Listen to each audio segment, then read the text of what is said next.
Hello everyone. As you can see, I'm sitting in the van here, and there's the tractor and hedge cutter, and we are in County Limerick. We're about 40 miles from home, maybe a bit more. This farm is belong to a neighbour of ours at home. That's how we're here, and it needed a tidy up. It's severely overgrown. In fairness, the hedges are very well out, and it's taken a lot of beating back. There's about 120 acres here, I'd say, somewhere around that region, so we're going to be here for a bit. This is my third day here. We'll probably be here for another 2 or 3 more, and we'll have some shape putting it at that stage. But we're getting there slowly but surely. The biggest challenge this evening is going to be trying to get this van out of this field, because it's after making an absolute flood since maybe 2 or 3 o'clock. It's nearly 7 o'clock there now, so that's going to be a challenge, but hopefully I get out without any carnage. If you hear from me, it's going to be tomorrow. If you don't hear from me, I guess I won't have made it out of the field. No, we'll get this van out, and when I'm up here again in the morning, I'll do a small bit of greasing, kind of breaking the greasing up a bit today and a bit tomorrow, and getting everything that way. And we'll get stuck into cutting early in the morning. So I'll talk to you then.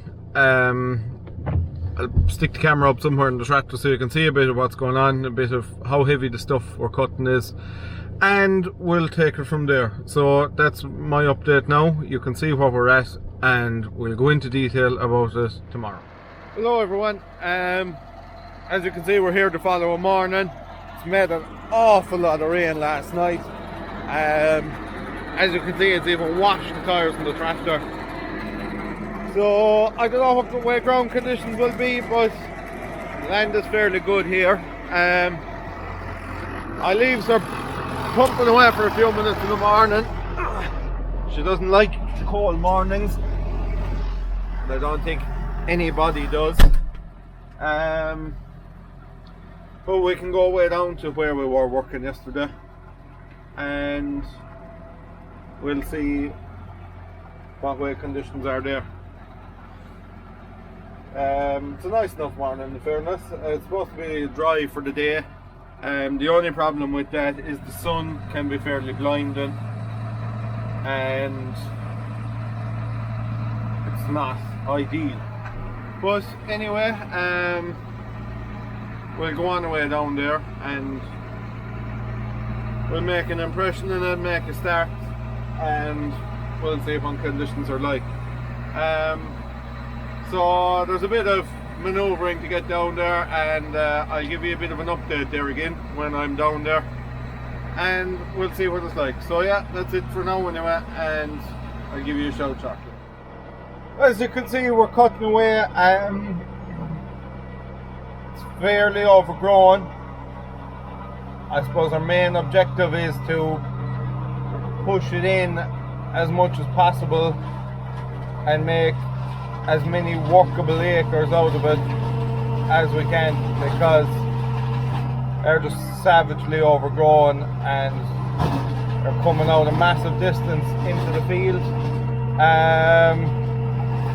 We'll probably go around when we're finished with the saw. But why we're not going around with the saw now is, look, in this amount of ground, the heap of bushes would just be crazy, and that comes with its own problems, trying to get rid of them, trying to burn them and all that kind of thing. So we'll hold back from that as much as possible.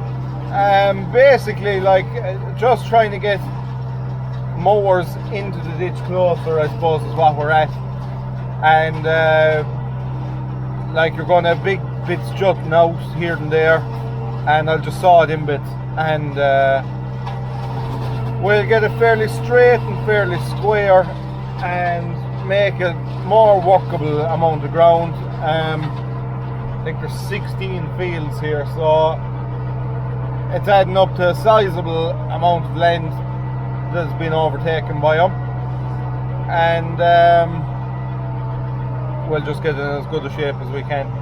So other than that,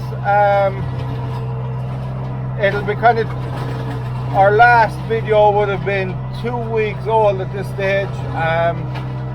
Last week we were hedge cutting as well. It was nothing too exciting or anything out of the ordinary, and try to keep the filming to something that is of some bit of interest, which isn't easy all of the time, but we'll make a stab at it anyway.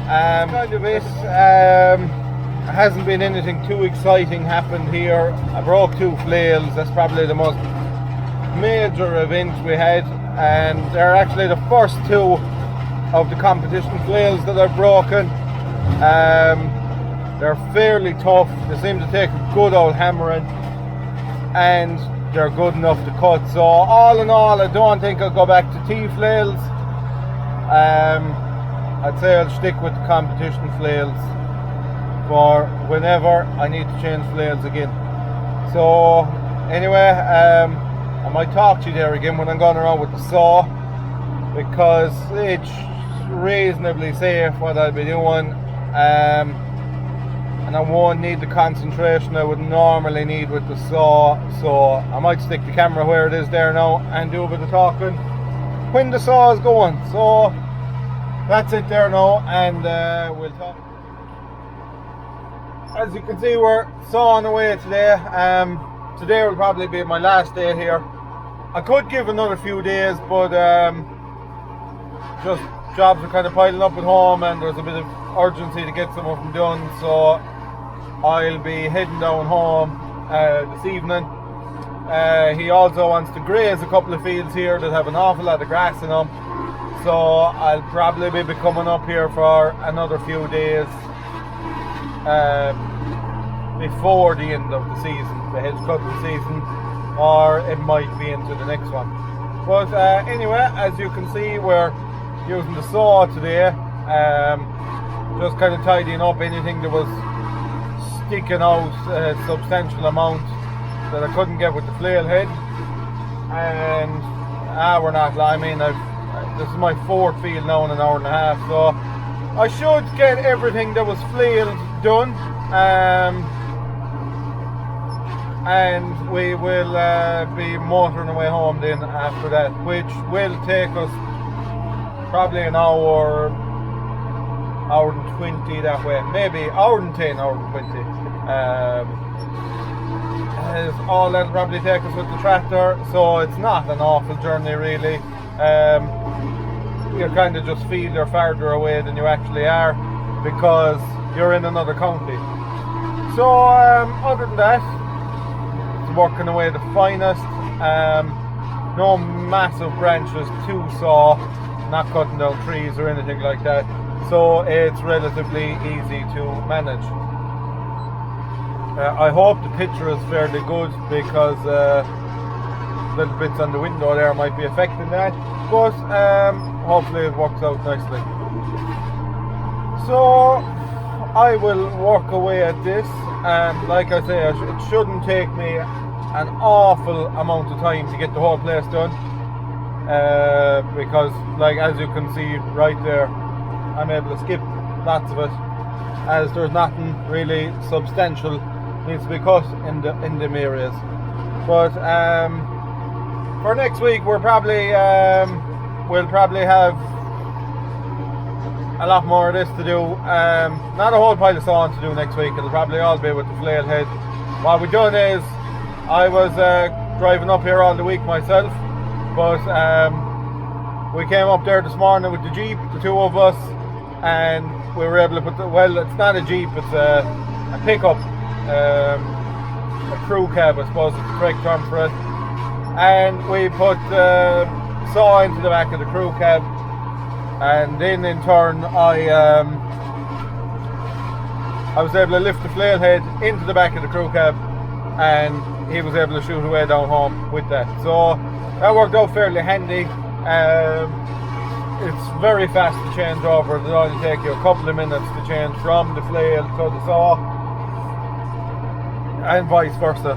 Ever so slightly slower to change back because you have to route the pipes, whereas you can just leave these ones dangle there where they are. There's no fear of them getting caught in anything. Earlier on in this clip I would have touched on it and kind of got sorted with it there now last night. We purchased another tractor, which is another CBX, only it's a smaller version. It's a 130 and it is a tier 1 opposed to this is a tier 2. There's also tier 3s, but we don't have any of them.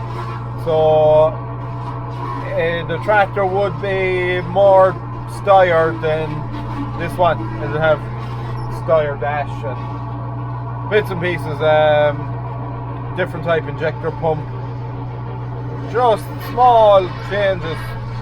Gearbox and all that won't be the same, but so yeah, the plan will be with her to paint her, and because she was sitting idle with a long time,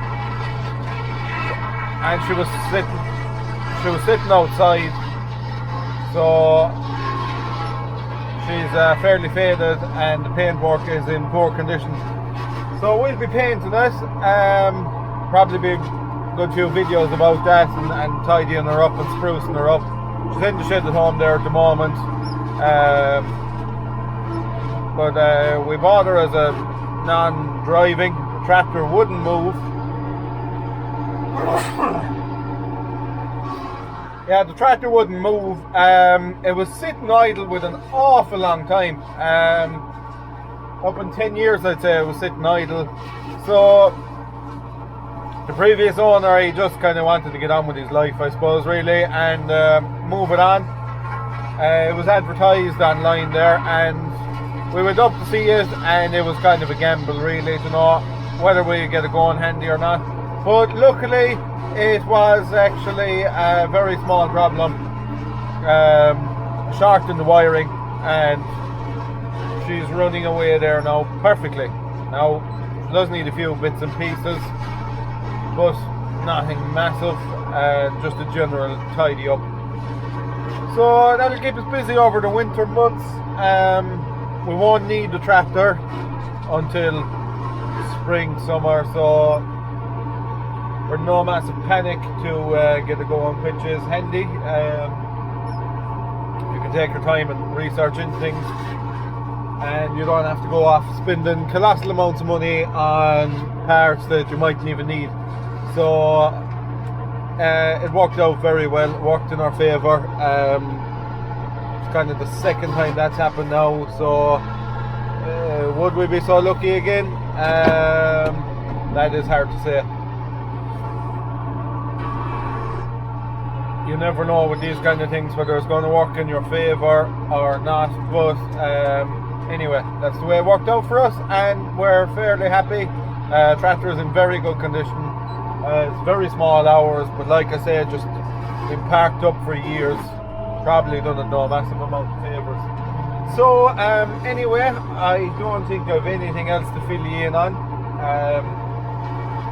Obviously this will be Sunday's video. Today is Saturday, so I'll get editing this tonight. I'll be up for you there in the morning, and thanks very much for watching, everyone that's watching them and subscribing. It's tipping away nicely, so thanks very much, and keep doing what you're doing, and I'll keep putting up the content.